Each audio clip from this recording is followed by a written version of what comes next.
패턴 개요를 살짝 말씀드리고 그 중에서도 싱글턴 패턴에 대해서 발표할 카트리나입니다. 먼저 디자인 패턴이 무엇이냐 하면 그 코드를 짤 때 우리가 설계를 하잖아요. 그 설계 방법의 일종입니다. 그래서 이제 디자인 패턴을 사용을 안 해도 돼요. 하지만 사용을 하면 코드의 재사용성, 호환성, 유지보수성을 보장할 수 있습니다. 근데 이제 나중에 재사용하거나 뭐 호환성을 좀 보거나 유지보수를 하면 문제가 좀 많이 발생하죠. 그 문제들을 미리미리 예방하고 하기 위해서 만든 그런 패턴입니다. 설계 때 사용하는 패턴입니다. 근데 이제 그 디자인 패턴을 좀 보려면 이 솔리드라는 객체지향 설계 원칙을 알아야 돼요. 이거 익숙하신 분들도 계시겠죠? 그래서 간단하게만 하고 넘어가겠습니다. 먼저 S, 단일 책임 원칙이에요. 하나의 클래스는 하나의 책임만, 역할만 해야 한다. 그리고 O, 개방 폐쇄 원칙. 이제 상속에는 좀 열려있고 수정은 좀 닫혀 있어야 한다. 그런 게 있고요. 그래서 이제 그리고 또 L이 리스코프 치안 원칙인데 그 자식 클래스가 부모를 항상 대신할 수 있어야 한다는 거예요. 그리고 이제 I가 인터페이스 분리 원칙. 하나의 인터페이스가 너무 많은 책임을 가지면 안 됩니다. 즉 클래스가 꼭 필요한 자기한테 꼭 필요한 인터페이스만 구현해야 돼요. 자기한테 필요 없는 인터페이스는 구현하면 안 됩니다. 그게 이제 이 원칙이에요. 왜냐면 나한테 쓸데없는 걸 내가 구현을 하면 코드가 지저분해지기 때문이죠. 그래서 그 인터페이스를 좀 많이 분리를 시켜서 그래서 나한테 필요한 인터페이스만 구현할 수 있도록 만드는 것이 이 I 인터페이스 분리 원칙입니다. 그리고 의존 관계 역전 원칙 D가 있는데요. 얘는 그 클래스가 그 추상화에 의존해야 한다는 그런 원칙이에요. 근데 이게 좀 어려운데 그 상위에 있는 모듈이 하위 모듈에 의존하면 안 돼요. 왜냐면 그렇게 되면 하위 모듈이 변경되었을 경우에 상위 모듈에 영향을 주기 때문에 그러면 안 되고요. 그래서 이제 추상화를 사용해서 그 모듈 간의 의존성을 제거를 하고 추상화에만 의존하도록 해야 한다는 게 이제 의존 관계 역전 원칙입니다. 근데 이제 그래서 이제 디자인 패턴을 한번 보자면 디자인 패턴은 크게 세 가지로 나눌 수 있어요. 베게드 스터디에서 하셨나요? 그래서 생성 패턴, 구조, 정석이 정석이에서. 그렇구나. 네. 그래서 생성 패턴, 구조 패턴, 행위 패턴이 있어요. 나는 왜 기억이 없지? 그래서 틀렸습니다. 네? 틀렸습니다. 아하. 이번 시간에서. 아하. 아쉽군요. 그래서 일단 생성 패턴, 객체가 어떻게 생성될 거냐에 대한 부분을 설계하는 패턴이에요.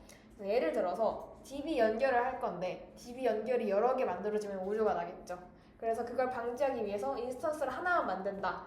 이게 생성 패턴입니다. 그래서 인스턴스를 하나만 만든다. 이게 그 싱글턴 패턴, 제가 오늘 주로 다룰 그 패턴이고요. 그다음에 구조 패턴, 그 객체랑 객체 사이의 관계를 좀 설계하는 패턴이에요. 그래서 어떤 두 개의 인터페이스가 있는데 서로 호환이 안 되는데 그 둘을 연결해야 돼요. 그러면 그 사이에 새로운 클래스를 만들어서 연결하는. 그래서 앞에서 맨 처음에 디자인 패턴의 존재 이유 중에서 호환성이 있었죠. 그 부분을 충족시켜주는 그런 예시입니다. 그리고 이제 행위 패턴이 있어요. 객체가 이제 객체의 행위를 이제 관리하는 것인데 이제 하이 클래스에서 구현해야 하는 함수들이 있는데 그걸 나중에 구현하다 보면 까먹을 수 있잖아요. 사람이 빼먹고 그럴 수 있어요. 그래서 그걸 방지하기 위해서 미리 구현해야 하는 것들을 선언을 해두고 이제 그 클래스를 상속을 하게 되면 그거를 상속을 했을 때 필수로 구현하도록 하게끔 이렇게 미리 설계를 해두는 그러한 방식을 예시로 들 수가 있습니다. 뭐가요? 인터페이스 아니면 인터페이스. 어떤 거요? 저거 질문 있습니다. 네. 인터페이스를 상속받으면 인터페이스에 있는 것들을 구현해야 되잖아요. 그런 네. 거를 얘기하시는 게 맞나요? 아 근데 제 생각에 그러니까 인터페이스가 맞아요. 왜냐면 상속을 하려면 인터페이스로 선언이 돼야 돼서. 네. 그래서 그렇게 들어가면 인터페이스가 맞습니다. 왜냐면 상속을 하려면 인터페이스로 선언을 해야. 클래스 아닌가요? 행위 패턴에서 한번 얘기해봤던 내용입니다. 알겠습니다. 어쨌든 그래서 그 중에서 아까 말씀드렸던 왜 전으로 안 넘어가지? 그 싱글턴 패턴, 생성 패턴에 있던 그 생성 패턴 중 하나인 싱글턴 패턴을 좀 자세히 다룰 거예요. 이건 뭐냐? 이제 애플리케이션 처음 시작부터 종료까지 내가 어떤 클래스의 인스턴스를 하나만 만들고 그 인스턴스만 사용하고 싶어요. 아까 말했던 것처럼 DB 연결을 처음부터 끝까지 하나의 인스턴스로 만들고 그걸로만 관리하고 그걸로만 접근할 거예요. 오. 그럴 때 쓰는 게 싱글턴 패턴이에요. 오. 그래서 하나의 인스턴스만 생성하는 거예요. 그러니까 이제 항상 우리가 객체 클래스 인스턴스를 우리가 비유를 하면 붕어빵 틀에 자주 비유를 하죠. 그래서 그 붕어빵을 하나만 만들고 그걸 계속 쓰겠다라는 겁니다. 그래서 이제 뉴로 생성을 여러 번 해도 실제로 만들어져 있는 건 하나예요. 그러니까 뉴를 처음 했을 때는 이제 인스턴스가 만들어집니다. 근데 두 번째 했을 때부터는 원래 있었던 인스턴스를 반환해요. 새로 만들지 않고. 근데 자, 그러면 이때 원래 생성된 인스턴스를 반환을 하잖아요. 이걸 어떻게 하느냐? 왜냐면은 그러면 이게 원래 생성된 인스턴스를 반환하기 위한 구현 방법이 여러 가지가 있습니다. 야. 근데 이제 그 전에 싱글턴 패턴을 왜 사용하느냐? 아까 말씀했던 것처럼 객체를 생성할 때마다 메모리를 할당났죠. 네. 그래서 이제 그 한 번만 뉴를 해서 객체를 생성하고 그 인스턴스를 계속 사용하면 메모리가 낭비되지 않아요. 메모리가 영역이 계속 일정하게 유지되기 때문에. 그래서 이 싱글턴 인스턴스는 그 스태틱으로 그 보통 선언이 됩니다. 그래서 이제 다른 클래스들이 그 싱글턴 인스턴스의 데이터를 이렇게 공유해서 쓸 수가 있어요. 자, 언제 쓰냐? 자, 그 전체적으로 쓰이는 공통된 그 객체가 있는데 그거를 이제 무슨 말이지? 공통된 객체를 여러 개 생성해서 사용해야 되는 상황. 굳이 여러 개의 객체가 필요 없을 때 이제 한 개만 만들어서 아, 하듯이 그렇죠. 이제 여러 군데에서 그 다 필요한데 그거를 인스턴스를 그때 만들 필요가 없으니까. 그리고 그게 계속 일관되게 유지되어야 하니까. 네. 특히 DB 작업에서 이러한 작업들을 할 때 이제 싱글턴 패턴을 주로 사용을 하고요. 아, 로그 기록 객체는 어차피 로그 기록은 계속 해야 되니까 네, 미리 계속- 만들어 놓고. 그쵸. 그래서 계속 그게 처음부터 끝까지 유지될 수 있도록 그리고 계속 실행될 수 있도록 그렇게 보장을 합니다. 그래서 이때 싱글턴 패턴이 계속 한 개만, 그러니까 중복돼서 생성이 되면 안 되게 구현을 해야 돼요. 왜냐면 코드를 잘못 구현하면 인스턴스가 한 개가 아니라 여러 개가 생성이 될 수 있잖아요. 개발자가 코드를 잘못 짜면. 그래서 그런 상황이 없도록 짜야 돼요. 근데 이제 얘도 단점이 있습니다. 아까 우리 객체 지향 솔리드 원칙에서 개방 폐쇄 원칙이 있었어요. 상속에는 열려 있고 수정에는 닫혀 있어야 한다. 근데 그 싱글턴이 너무 많은 책임을 담당하게 되면 그 클래스 간의 결합도가 이렇게 높아집니다. 데이터를 막 공유하고 하면은 결합도가 높아져요. 그러면 저 수정에는 닫혀 있어야 한다는 저 원칙이 좀 위배가 되게 됩니다. 그리고 유즈보스가 힘들고 테스트가 힘들어져요. 그리고 이제 이게 아까 말씀드렸다시피 인스턴스가 딱 한 개만 생성되어야 하는데 멀티스레드일 때 동기화 처리를 제대로 하지 않으면, 이건 뒤에서 좀 더 자세히 다룰 건데, 인스턴스가 두 개가 생겨버릴 수 있어요. 막 동시에 만들어 하면은 만들어 이렇게 돼서 스레드가 이렇게 두 개가 있으면 얘도 만들고 싶어하고 얘들 만들고 싶어해요. 근데 동시에 접근하면 두 개의 인스턴스가 생성될 수 있어요. 그러면 안 되죠. 메모리가 쓸데없이 낭비되는 상황이 됩니다. 그래서 진짜 꼭 써야 하는 상황이 아니면 지양을 해요. 왜냐면 스태틱으로 어쨌든 선언이 돼서 스택 영역에 들어가기 때문에 메모리를 계속 잡아먹고 있잖아요. 그래서 그 영역을 최소화해야 하기 때문에 최대한 지양을 합니다. 근데 이제 설계를 잘할 수 있다면 괜찮다고 하네요. 그러니까 이제 개발자의 역량이 중요한 부분인가 봐요. 그래서 스프링 해주는데. 네? 스프링 해주는데. 스크린 최고. 맞아요. 그것도 있습니다. JPA에서 레이지 홀더라는 거를 써서 한다고 하더라고요. 자, 그래서 구현 방법이 여러 개가 있습니다. 근데 이게 아래로 내려갈수록 그 단계별로 제가 나열했어요. 근데 이제 마지막에 있는 이 단넷에서 레이지 그 제너레이션을 사용하는 것은 C샵에만 있는 거라서 좀 패스를 하도록 하겠습니다. 자, 그래서 먼저 첫 번째, 그냥 바로 초기화 해버리는 거예요. 가장 간단한 거예요. 보시면 이제 생성자가 이게 리드온리로 있거든요. 생성자가. 왜냐면 수정이 안 돼야 하기 때문에 싱글턴 객체는 그 안에서 말고는 밖에서는 수정이 되면 안 돼요. 그래서 그냥 뉴 싱글턴 해서 그냥 바로 생성자에 는을 박아버립니다. 근데 이제 이러면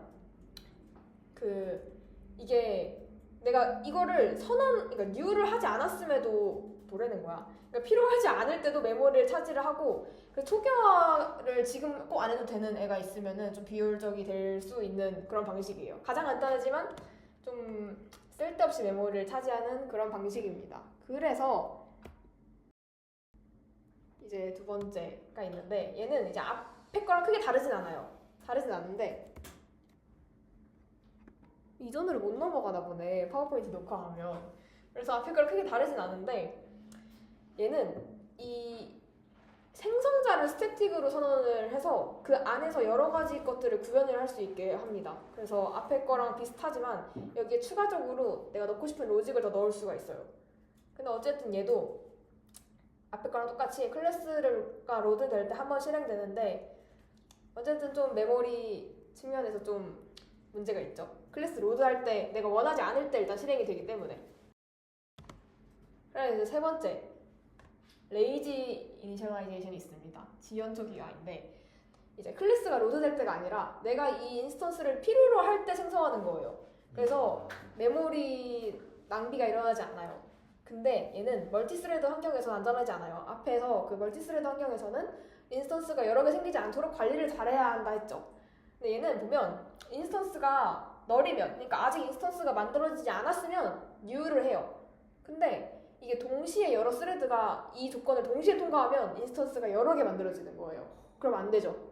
그래서 어떻게 하냐? 좋아. 근데 이제 그래서 이 문제를 해결하기 위해서, 그러니까 멀티스레드 환경에서도 안전하게 동작하기 위한 방법이 제시되었어요. 이야. 이제 락 운영체제에서 락 키워드를 써서 동기화를 하는 건데 보시면 여기에 싱글턴 인스턴스가 그 널인지 확인하기 전에 이제 얘가 그 락이 되었는지 안 네, 되었는지. 락이 되었는지 확인을 한 다음에 널인지 확인을 합니다. 근데 이제 락이라는 것 자체가 그 동기화가 되어야 돼가지고 동기화 비용이 발생해요. 근데 이 동기화 비용이 굉장히 큽니다. 여기에서는. 왜냐면 그냥 단순히 if문보다 락이 되어 있는 게 이게 부하가 엄청 커요. 그래서 컨텍스트 스위칭 그 비용과 병목 현상이 좀 이렇게 발생할 수 있는 점이 있습니다. 그래서 이제 앞에 있었던 그 인스턴스를 널인지 확인하고 이제 초기화하는 그 방식과 얘를 조금 합쳤어요. 합쳐서 아 근데 앞에 거 코드가 잘못됐네. 원래 앞에 거 코드에서 여기 이 문장이 들어가 있었는데 원래 이 앞에 건 들어가 있으면 안 돼요. 어쨌든 그래서 그 없는 거였습니다. 그래서 일단 그래서 아니구나 맞아요. 맞아요. 맞아요. 그래서 이제 그 3번과 4번 방법을 합친 방법을 이제 나온 거예요. 이제 락을 if문으로 한 번 더 감쌌어요. 얘가 인스턴스가 존재하지 않는지를 한 번 더 감쌌어요. 그리고 락인지 확인을 합니다. 그렇게 되면 그 멀티스레드에서 동시에 접근하는 애들은 일단 옐로우 이렇게 오겠죠. 근데 동시에 접근하지 않으면 얘는 바로 통과해버리는 거예요. 그러니까 락에 걸리지 않습니다. 그러면 이제 락에 들어가는 그 횟수를 이렇게 확 줄일 수 있어요. 왜냐면 솔직히 이렇게 동시에 초기화를 두는 경우가 이렇게 많이 발생하지 않는 경우이기 때문에 그래서 이제 겉에 if 인스턴스가 널인지를 확인하는 if문을 한 번 더 감싸서 락에 덜 접근하게, 그러니까 덜 락이 되도록 합니다. 그래서 동기화를 줄이는 방식으로 성능을 최적화하는 거예요.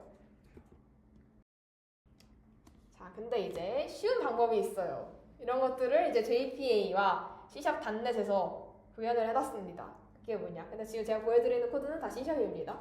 자, 그래서 이제 중첩 클래스를 사용해서 그 앞에 있었던 그 레이지 이니셜라이제이션을 간결하게 쓰는 거예요. 그래서 이걸 제일 많이 했어요. 제일 간단하기 때문에.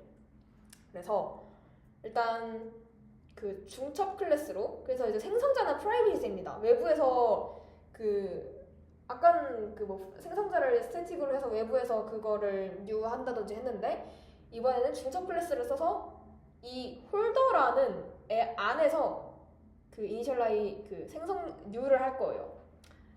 근데 그래서 이제 보시면 이 홀더 클래스를 만들고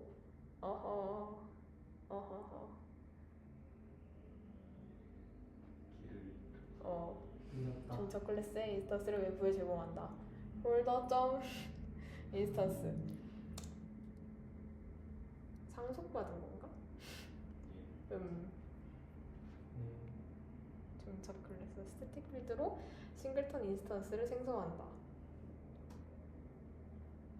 자, 그래서 중첩 클래스로 이렇게 그 내부에서 인스턴스를 이렇게 만들 수 있도록 하고요. 그리고 외부에서는 이 중첩 클래스의 내부에 있는 이 멤버 변수를 접근할 수 있도록 그 퍼블릭. 변수를 그 제공을 하는 겁니다. 그러니까 외부에서 내부로 접근하기가 좀 굉장히 힘들어요. 그러니까 굉장히 그 싱글턴 패턴 안에서 되게 단단하게 갇혀 있는 상태가 되는 거죠. 그래서 보시면 맨 처음에 프로그램이 클래스가 맨 처음에 클래스에 접근을 했어요. 그럼 그때 이 클래스는 로드되지 않아요. 왜냐면 일단 얘만 로드하고 얘는 따로 로드하려 하지 않았으니까 로드가 안 돼요.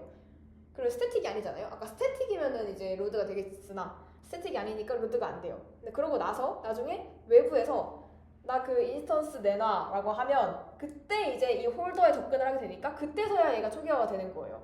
그래서 그 진짜 내가 완전 필요할 때 인스턴스를 초기화하고 그리고 나중에 그 인스턴스에 접근하려 해도 굉장히 안전한 방식으로 타고 들어가서 인스턴스를 가져오게 됩니다. 그러니까 이게